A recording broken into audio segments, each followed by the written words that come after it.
name's Randy and I'm originally from Zimbabwe. I came in 2006 as an international student and I've been here since. Woo! Finished high school. It was a choice between South Africa and Australia for university. I figured let me get as far away as possible, so I came here. Excuse the mess, but this is life of a bachelorette. Coming to uni, Mom threw a big farewell party, which was basically every aunt I know bawling their eyes out.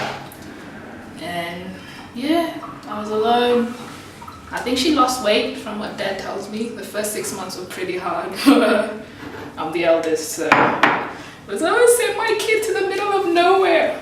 She got over it. That was 3 years. Did that.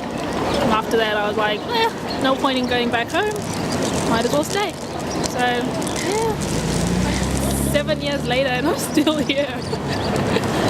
It's home now, so yeah, it's cool.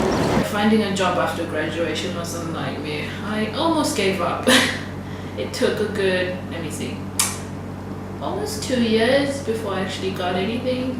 You go through the whole, you have to have your residency first, and then you get your residency and they're like, you have to have been here for so long. So it was a bit of a nightmare, but the smaller companies ended up being the go-to, so yeah.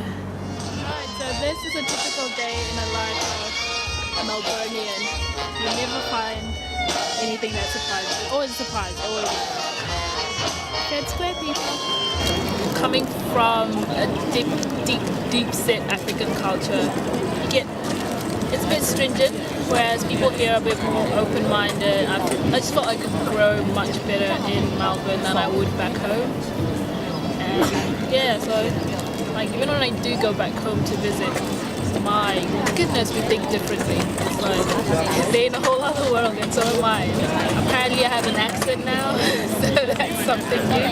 When I first got here I lived in Berwick. By then it was pretty much country and they'd never seen a black person before.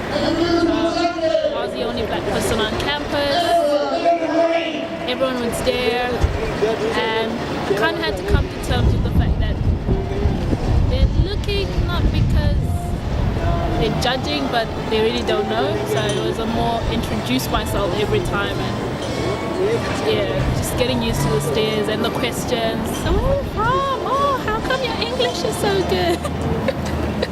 But yeah, that was probably the hardest bit, to not think they're ignorant, but just kind of accept that they actually haven't been exposed to it. So it was taking that opportunity to educate them, so to speak. My advice to anyone who'd be coming down here is stay true to yourself. I mean, Melbourne's a tricky city. There's a lot that could pull you away from your focus. So yeah, stay true to who you are.